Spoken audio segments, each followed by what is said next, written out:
হাদিসের মধ্যে আছে হযরত ইরবাজ ইবনে সারিয়া রাসূলুল্লাহ সাল্লাল্লাহু আলাইহি ওয়াসাল্লামের একজন সাহাবী, ইরবাজ ওনার নাম। উনি বর্ণনা করছেন যে একদিন রাসূলুল্লাহ সাল্লাল্লাহু আলাইহি সাল্লাম আমাদের মাঝে ওয়াজ করলেন। ওয়াজানা রাসূলুল্লাহ সাল্লাল্লাহু আলাইহি ওয়াসাল্লাম।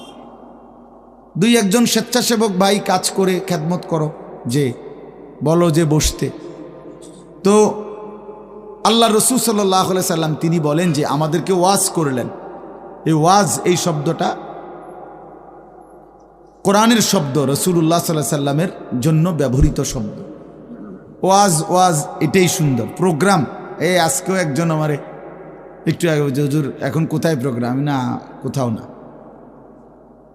হয়তো আপনি এখন কোথাও কোনো ওয়াজ যাবেন না? আমি হ্যাঁ যাবো, ওয়াজে তো আছে আবদুল্লাহপুর দেবিদ্যার। মানে আমার তো এখন এটা ওয়াজ মাহফিল, এটা প্রোগ্রাম। প্রোগ্রাম কি তা আবার? প্রোগ্রাম আর ওয়াজ সমার্থবোধক শব্দ নয়। ওয়াজের ইংরেজি না প্রোগ্রাম, ওয়াজ ওয়াজি, এটাই। তার মানে প্রোগ্রাম তো যে কোনো অনুষ্ঠানকে বলে, খানা দানা, যে কোনো আড্ডা, এটাও তো একটা প্রোগ্রাম। কিন্তু রাসূলুল্লাহ সাল্লাল্লাহু আলাইহি সাল্লামের সাহাবীরা ব্যবহার করছেন যে নবীজি আমাদের মাঝে ওয়াজ করলেন। আপনার কাছে এটা পুরান মনে হইল, এটা হাদিসের শব্দ।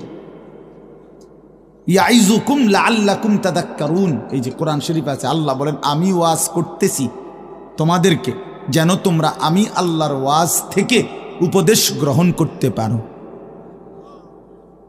ইয়াইজুকুম, যে কোনো আলেমকে জিজ্ঞাসা করে, ইন্নাল্লাহা ইয়া'মুরু বিল আদলি ওয়াল ইহসান ওয়া ইতাই যিল কুরবা ওয়া ইয়ানহা আনিল ফাহশাই ওয়াল মুনকারি ওয়াল বাগি ইয়াইজুকুম লাআল্লাকুম তাযাক্কারুন।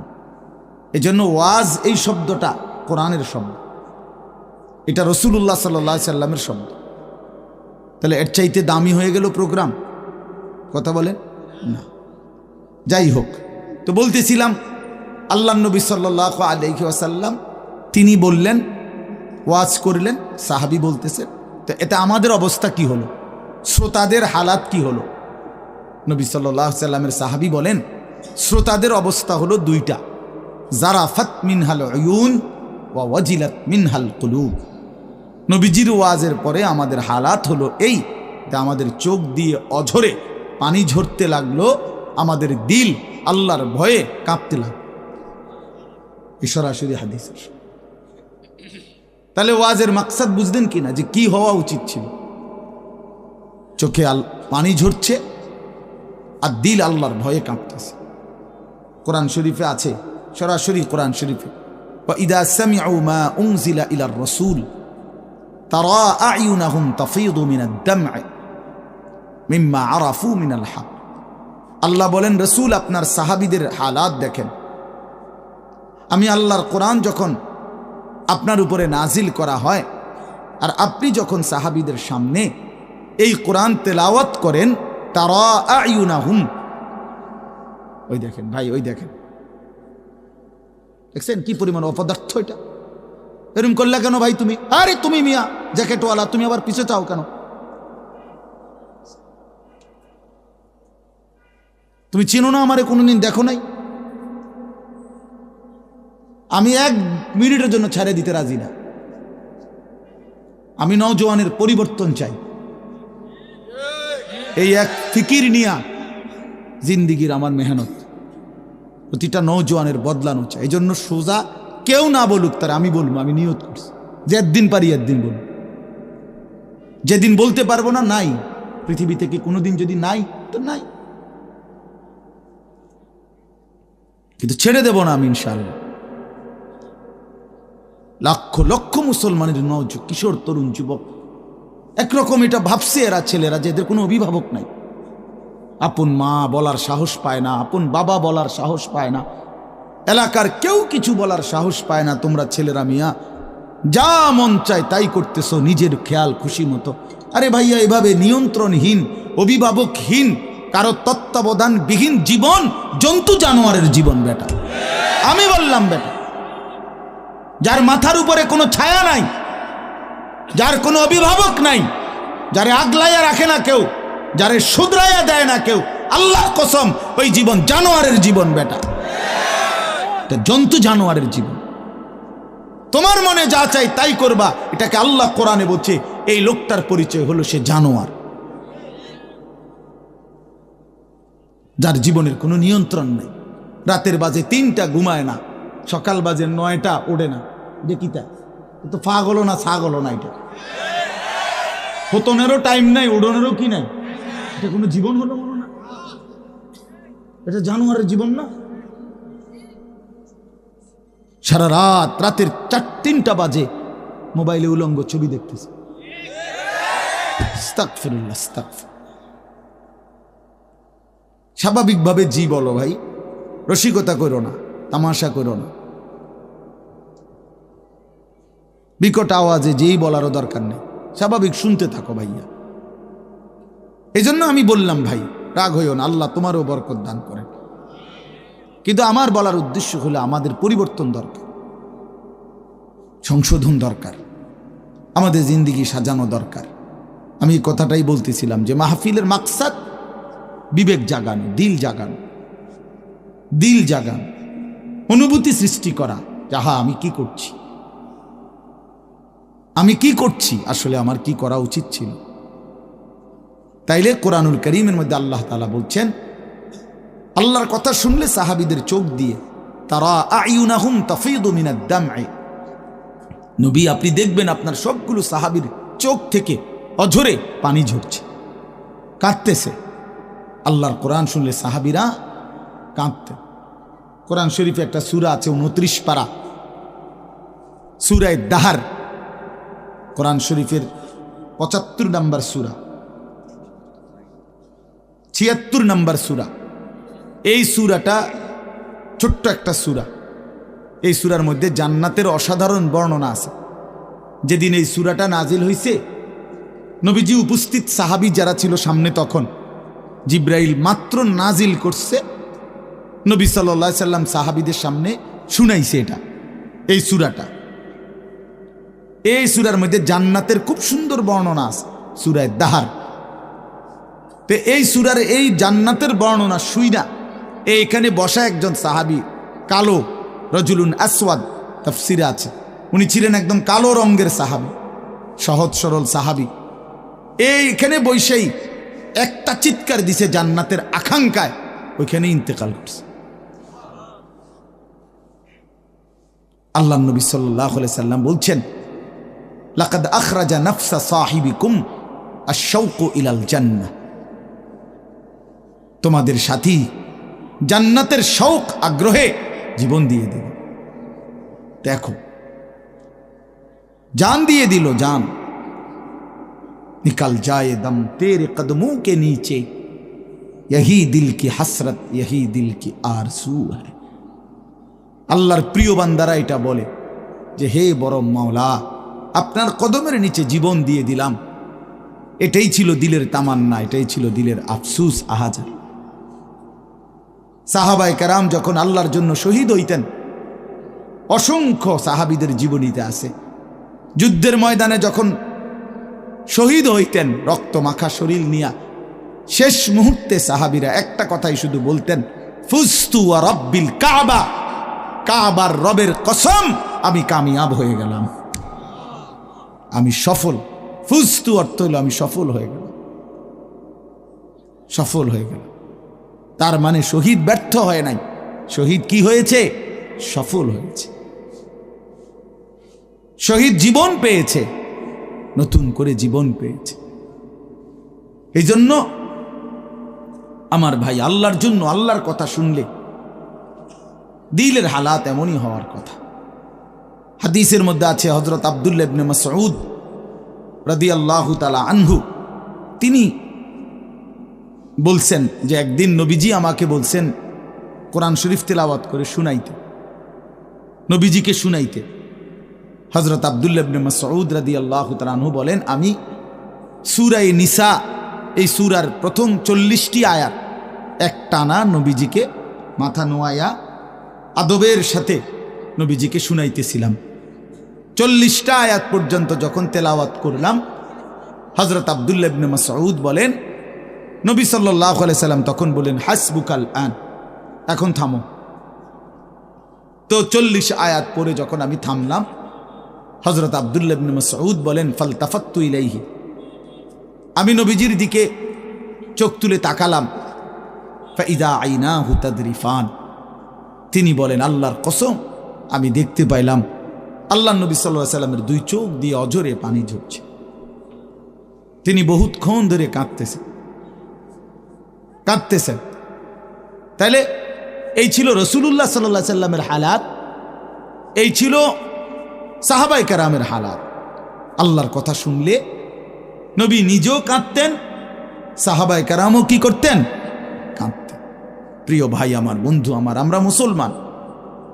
আমি এই কথাটাই শুরু করছিলাম, গাফেল বঞ্চিত হয়, খামখেয়ালি মানুষ, খামখেয়ালি। আর কেন নামাজ পড়ি না, আর কি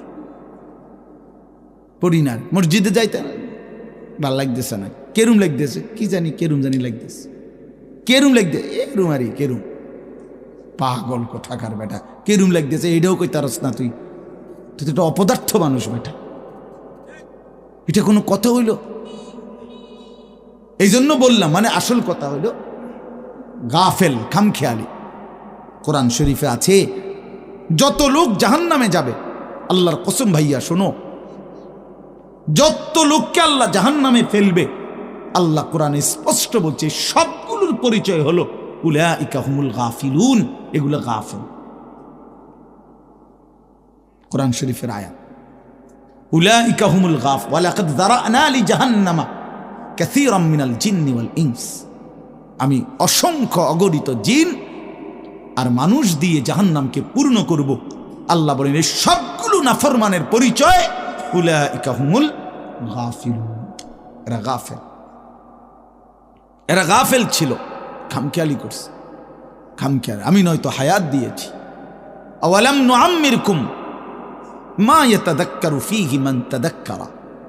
আল্লাহ তাআলা জাহান্নামীকে বলবে, এই জাহান্নামী বান্দা, মনে তো করো যেটুকু হায়াত দিলে আমার বন্দিগি করতে পারতাম, এটুকু হায়াত, এটুকু সময় আমি তো তোমাকে দিয়েছি বান্দা। তুমি বলো কোন সময়টা, কোন সুযোগটা আমি দেই নাই বান্দা, বলো বলো বান্দা। 1টা বাজে জোহরের আজান হইছে, 3:45 বাজে আসরের আজান হইছে, 3.5 ঘন্টা তো 12 রাকাত বা 10 রাকাত জোহরের নামাজ পড়তে কি 3.5 ঘন্টা লাগে? বলেন বলেন। তাইলে যুবক কেন নামাজ পড়লা না? তুমি কি হায়াত পাও নাই? তুমি কি সুযোগ পাও নাই? 4 রাকাত ফজরের নামাজ পড়তে কি 1 ঘন্টা সময় লাগে? তো আল্লাহ তাআলা কি সময় দেয় নাই? আল্লাহ কি হায়াত দিল না? কেন না ফরমানি করল? বন্ধু আমার, আল্লাহ বলবেন এই কথা, আওয়ালাম নুআম্মিরকুম, বলো বান্দা আমি কি তোমাকে হায়াত দেইনি? আমি কি তোমাকে সময় দেই নাই? কোরআন শরীফে আছে আল্লাহ বলছেন এটা, কোরআন শরীফে আছে আল্লাহ বলছেন জাহান্নামী চিৎকার করবে আর বলবে আল্লাহ একটু সময় দেন, একটু বিরতি দেন, 1টা মিনিট কদ্দুর আমারে জিরাইতে দেন, আমি পারতেছি না মালিক, আগুনে, এই মালিক আমার শরীরটা জ্বইলা পুরা ছাই হয়ে গেছে, আমি আর পারছি না মাওলা, আমার একটু বিরতি দেন, 10টা মিনিট কদ্দুর বিরতি দেন, এই আগুন আমি সইতে পারছি না। আল্লাহ তাআলা বলবেন লা ইউফাত্তারু আনহুম, না নাফরমান 1 সেকেন্ডের বিরতি মিলবে না। অহুম ফীহি মুবলিসুন, আল্লাহ বলে জাহান্নামী চিরদিন অনন্তকাল মলিন চেহারা, বিমর্ষ চেহারা নিয়েই পড়ে থাকবে, কোনদিন তার মুখে হাসি ফুটবে না। আর ওমা যালামনাহুম ওয়ালাকিন কানু হুমুজ জালিমিন, আল্লাহ তখন বলবে নাফরমান জাহান্নামী, আমি তো তোমার উপরে জুলুম করি নাই বান্দা, তুমি তো নিজেই নিজের উপরে জুলুম করেছিলে,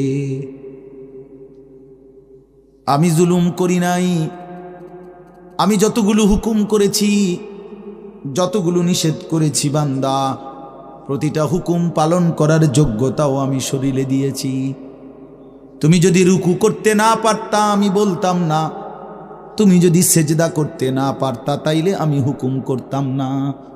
আমি তো গাছকে বলি নাই সেজদা করতে, তোমারে বলছি। আমি তো মাছকে বলি নাই সেজদা করতে, তোমাকে বলেছি, কারণ তোমাকে তো যোগ্যতাও দিয়েছি। ইন্না হাদাইনাহুস সাবিলা, আল্লাহ বলেন আমি তো বুঝাইবার জন্য আমার পক্ষ থেকে প্রতিনিধিও পাঠিয়েছি, আমি তো বুঝবার জন্য আসমানি কিতাবও দিয়েছি, নবীও দিলাম, রসুলও দিলাম, ওলামায়ে কেরামকেও দিলাম, কিতাবও দিলাম, শরীরেও মানার যোগ্যতা দিলাম। তাইলে কেন পারলা না বান্দা?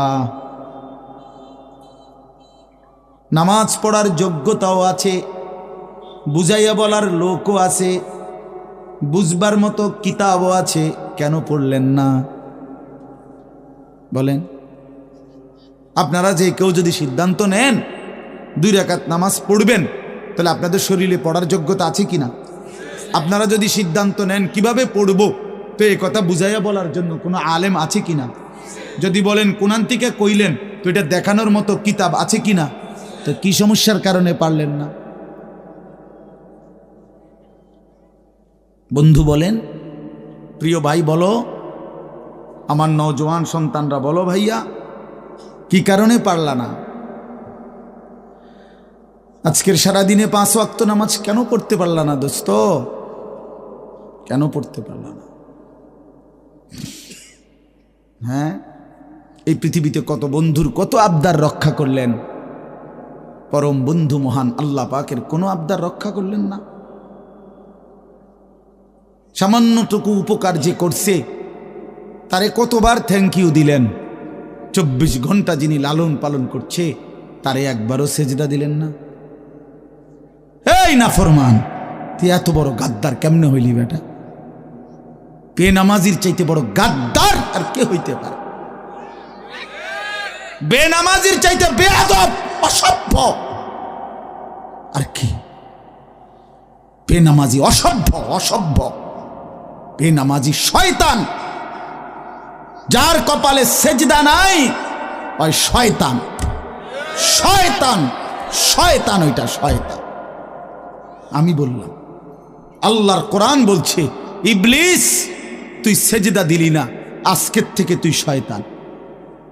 ইবলিস রে এর আগে শয়তান বলতো না, বলতো না, আজকের থেকে শয়তান, আজকের থেকে রাজিম, ফখরুজ ফা ইন্নাকা রাজিম।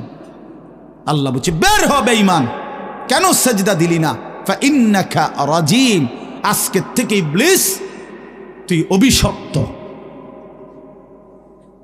এজন্য বেনামাজি অভিশপ্ত, বেনামাজি শয়তান।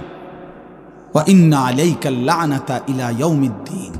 আল্লাহ বলছে ইবলিস তুই আমারে সেজদা দিলি না, তো মনে রাখিস আজকের থেকে নিয়ে ইসরাফিলের ফু পর্যন্ত, কিয়ামত পর্যন্ত তোর উপরে আমি আল্লাহর লানত। এটাই তো তর্জমা নাকি? কিয়ামত পর্যন্ত তুই নাম বেঈমানের উপরে আমি আল্লাহর লানত। এই জন্য বেনামাজি মনে রাখো, এই যুবক তোমরা যারা নামাজ পড়ো না, তোর উপরে আল্লাহর লানত, আল্লাহর লানত, তোর খোদার গজব তোর উপরে, মনে রাখিস। বলে না আমি ভাত খাই, ভাত, হ্যাঁ ভাত জন্তু জানোয়ারও খায়। আমি তো ঘুম যাই, ঘুম কুত্তাও যায়, কুকুরও খায়, কুকুরও পেশাব পায়খানা করে, কুকুরেরও যৌন চাহিদা পূরণ হয়, এই জন্য কুকুরেরও বাচ্চা কাচ্চা হয়। এটা কোনো অবাক কিছু না। আপনি ভাত কতটি খান আর ঘুম যান আর পেশাব পায়খানা করেন আর লজ্জাস্থানের চাহিদা পূরণ করেন, এরই নাম যদি জীবন হতো, তাই জানোয়ারের সাথে তফাৎ কি? বলেন না কেন? জন্তু জানোয়ারের সাথে আমাদের জিন্দেগির তফাৎ কোথায় ভাইয়া? কি ব্যস্ততায় পড়ে গেলেন এই বাবারা, বন্ধুরা আমার, কি ব্যস্ততায় মালিককে সেজদা দিতে পারলেন না? মা সালাকাকুম ফি সাকার ক্বালু লাম নাকু মিনাল মুসাল্লিন। আল্লাহর ফেরেশতা জাহান্নামীকে বলবে, হে জাহান্নামী বেঈমান, কে তোকে জাহান্নামে কেন নিয়ে আসলো? কেন আসলি জাহান্নামে?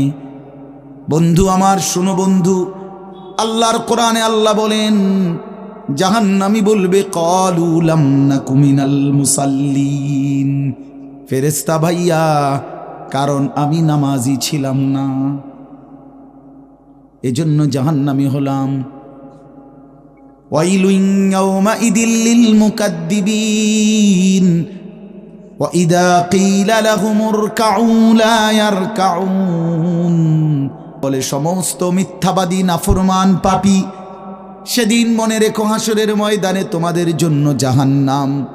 যদি বলেন কেন, আল্লাহ বলেন ওয়া ইযা ক্বিলা লাহুমুর কাউ লা ইয়ারকাউন, বারবার তাকে বলা হয়েছে নামাজের জন্য, রুকু করতে সেজদা করতে, নাফরমান আমি আল্লাহকে সেজদা করে নাই, নামাজ পড়ে নাই, রুকু করে নাই, এজন্যে এই সরাসরি কোরআনের আয়াতে আল্লাহ বলেন কাল্লা ইদা বালাগাতিত তারাকি ওয়া কিলা মান রাক ওয়া যান্না আন্নাহুল ফিরাক ওয়ালতাফাতিস সাকু বিস-সাক ইলা রাব্বিকা ইয়াওমাইদিনিল মাসাক ফালা সাদ্দাকা ওয়ালা সাল্লা। আল্লাহ বলেন, আল্লাহর নবীর জবানে নবীজি বুঝাইছেন এই তাফসিরে, নবীজি বলছেন উম্মত, কোন নাফরমান পাপীর জান কবজের সময় মালাকুল মউত আজরাইল তার রুহুটা তার কলিজা থেকে একটা টান দিয়ে ছিঁড়ে ফেলবে, ছিঁড়লেই রুহুটা এসে কণ্ঠনালীর কাছে আটকায় যাবে, এই গলার কণ্ঠনালীতে। কাল্লা ইদা বালাগাতিত তারাকি, কণ্ঠনালীতে যখন নাফরমানের রুহু আটকায় যাবে তো আজরাইল ধৈরা টাইনা ছিঁড়া টুকরা টুকরা করে এরপরে এই রুহুটাকে ছিঁড়া ভিড়া বাইর করে। তো কোরআনে আল্লাহ বলছে কেন এমন এমন নির্মম মৃত্যু হলো, কেন তার কলজা ছিঁড়া ফেললো, আজরাইল তার রুহুটা ছিন্ন ভিন্ন করে দিল, এমন করলো কেন? আল্লাহ বলেন কারণ দুইটা, ফালা সাদ্দাকা ওয়ালা সাল্লা, এই নাফরমান আমি আল্লাহরে বিশ্বাস করে নাই এবং নামাজ আদায় করে নাই। কি আদায় করে নাই?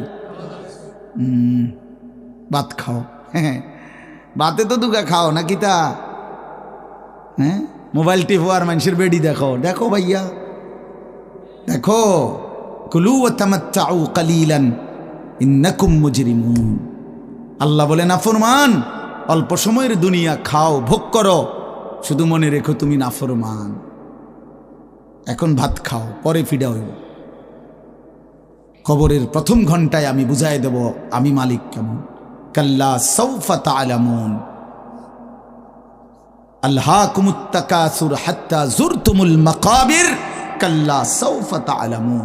আল্লাহ বলে দুনিয়ায় ডুবে থাকতে থাকতে আমি আল্লাহকে আখিরাতকে ভুলতে ভুলতে দুনিয়া বাড়ানোর নেশা প্রতিযোগিতা বেঈমান তোরে গাফেল বানায় দিল, এরই মধ্যে একদিন তুই কবরে পৌঁছে গেলা, এই কবরে আসলেই তুমি বুঝতে পারবা আমার নাফরমানির শাস্তি কি।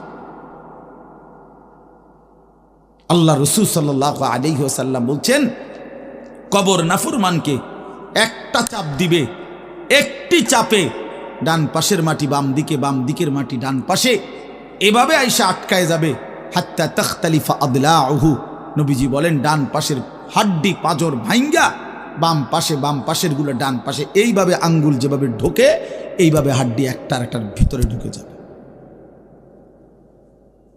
কি মনে করছো দোস্ত, আমার বন্ধু, আমার এটা নিশ্চিত আল্লাহর কথা মিথ্যা হয় না।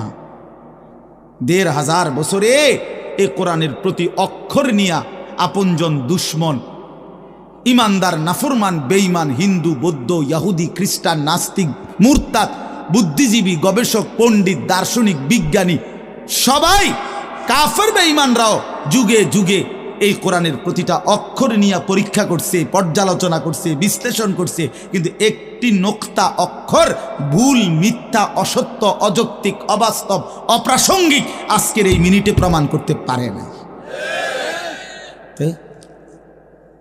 যদি সন্দিহান হইতো তত প্রমাণ হয়ে যাইতো যে এই সমস্ত তথ্য উপাত্তের আলোকে প্রমাণিত হলো কোরআনের এই আয়াতটি ভুল। সেটা কোনটা?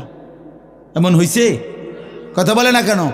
বলো জেনারেল শিক্ষিত ছেলেরা, তোমরা বলো ভাইয়া, পদার্থবিজ্ঞান জীববিজ্ঞানের কোন তথ্যের আলোকে কোরআনের কোন তথ্য ভুল? রসায়ন বিজ্ঞান, উদ্ভিদ বিজ্ঞান সহ যাবতীয় বিজ্ঞানের কোন সূত্র মতে কোরআনের কোন শব্দ ভুল হয়েছে, কোন তথ্য ভুল হয়েছে? হয়েছে বাবা। তো তাইলে কবর ভুল হবে কেন? আখেরাত ভুল হবে কেন? জান্নাত ভুল হবে কেন? হাসরের মাঠ ভুল হবে কেন? ইসরাফিলের ফু মিথ্যা হবে কেন? এই পৃথিবী যে ধ্বংস হবে এই কথা মিথ্যা হবে কেন? মিথ্যা হবে কেন? যদি মিথ্যা হতোই তো আল্লাহ তাআলার দুনিয়াবি কথাগুলো তো ভুল হইতো, সেগুলো তো ভুল হয় না। নবী সাল্লাল্লাহু আলাইহি সাল্লামের 1450 বছরে আমাদের নবী সাল্লাল্লাহু আলাইহি সাল্লামকে নিয়ে শুধু মুসলমানরাই গবেষণা করে নাকি? কাফের বেঈমান আমাদের চাইতে বেশি করে, আমাদের চাইতে বেশি গবেষণা করে নবীজিকে নিয়ে। কিন্তু আপনজন দুশ্মন সবার গবেষণায় মুহাম্মদ আরবি সাল্লাল্লাহু আলাইহি সাল্লাম তিনি সর্বশ্রেষ্ঠ। বন্ধু পরীক্ষা করলেও তিনি শ্রেষ্ঠ, দুশ্মন পরীক্ষা করলেও তিনি শ্রেষ্ঠ। বাহ! হ্যাঁ, তিনি সবার পরীক্ষায়। রাসূলুল্লাহ সাল্লাল্লাহু আলাইহি সাল্লামের প্রতিটা আচরণ, উচ্চারণ, চলাফেরা, কথাবার্তা, কাপড়, লেবাস, পোশাক, হাঁটা চলা, খানা, খাদ্য, পেশাব, পায়খানা, আহার, নিদ্রা, 24 ঘন্টার প্রতিটা নড়াচড়া পৃথিবীর সর্বোচ্চ শ্রেষ্ঠ মডেল, সবচেয়ে সুন্দর, সবচেয়ে সুন্দর। তিনি হাসলেও সুন্দর, তিনি কাঁদলেও সুন্দর, তিনি হাঁটলেও সুন্দর, তিনি বসলেও সুন্দর। এজন্য প্রিয় ভাই আমার, বন্ধু আমার, বেনামাজি হয়েও না বাপ।